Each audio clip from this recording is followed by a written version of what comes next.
If you need to allow different levels of permissions for different firewall administrators in your organization, you can do so in two ways. You can use the predefined permission sets, which Palo Alto Networks calls dynamic profiles, or you can create your own custom role-based administrator profiles, and we'll take a look at both. Creating an administrator account and using one of the predefined dynamic profiles is simple. Under the Device tab, we select Administrators, and then click Add. I'll enter a name. In this case, I'll call it Joe Admin. Enter a password and confirm the password. And then choose for administrator type Dynamic, and from the drop-down list I can choose one of the 4 predefined dynamic role types. If you want to know exactly what permissions these different roles have, you can do so. Take a look at the definition under the help file for each one of those.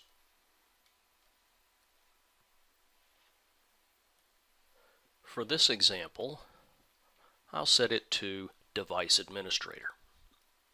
Click OK, commit my changes, and then I'll log out and log back in with this new Joe Admin account to see what the interface looks like.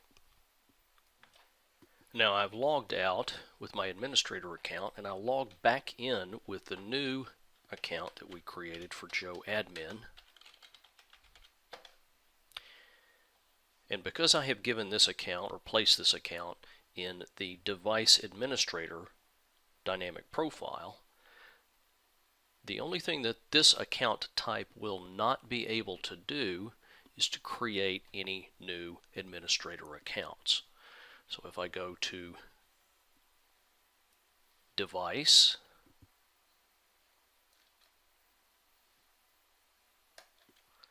and Administrators, we can see that the Add button is grayed out. So that's an example of how to create a new administrator and assign the account to one of the predefined dynamic profiles. If you need to be more granular in the access that you give to different administrators when they log into the web interface, you can create one or more role-based administrator profiles. For example, you might have a group of people who are responsible for creating security policy rules, and you don't want them to make changes to any other firewall settings like routes or network interfaces or other components. You can create a role-based profile to restrict their permissions to just working with security rules. Another example could be that you have a new intern for your company and you want him or her to be able to make some minor changes to the firewall. You want this person to be able to see certain areas but not other areas. So you could create a role-based profile and use that for the intern. So to create a role-based profile, we select Device and then Admin Roles. Palo Alto Networks provides 3 predefined roles which you can use, and if you want to know more about exactly what permissions these roles have, you can edit each one to see. I'm going to create a new role called Intern and set it up so that any account using this role will only be able to see and perform certain tasks. So I click Add, and then I'll give it a name. In this case, I'll call it Intern Role. And then each one of these checkboxes I can enable or disable access, read-only access, or disable. So a green check mark means that an account in this role will be able to access the dashboard and the ACC and the monitor. But if I scroll down here, for this particular role, I don't want an intern to be able to see any of the policies, so I will set that to disable. I don't want him or her to see objects, network, device, privacy, pretty much nothing else in the available configuration lists.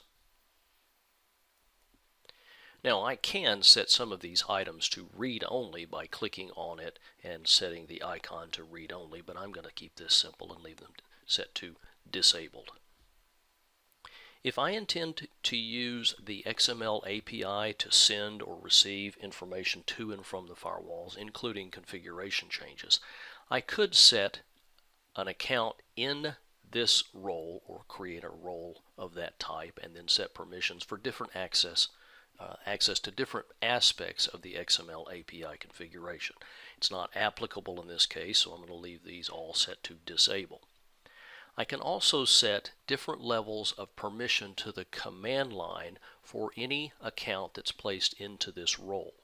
I can disable it entirely by leaving it set to none, or I can set different levels of permission to the CLI command set. I'm going to leave this account set to none because he's an intern or she's an intern and there's no need for them to be into the CLI. When I've set my permissions, I click OK and then commit my changes. Now at this point, I've just defined the intern profile. It isn't an actual administrator account.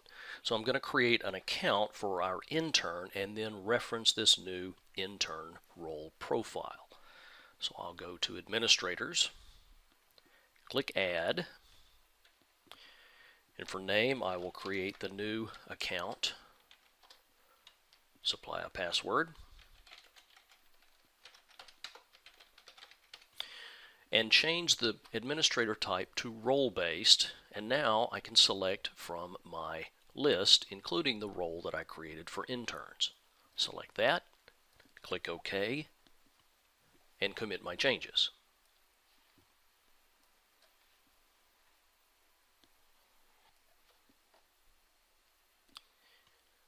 Now that I've committed the changes, I will log out of my administrator account and log back in with our new intern account.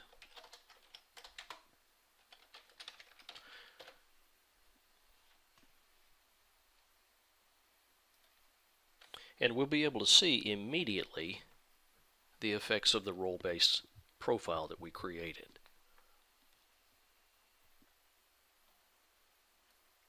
Right off the bat, you can see that there are a number of tabs that are completely missing from the interface. That's based on the fact that I set those individual tabs to disabled.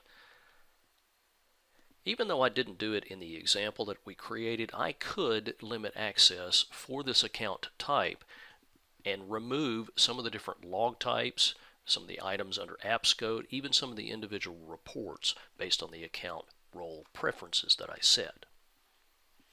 So that's an example of how to create a role-based administrator account.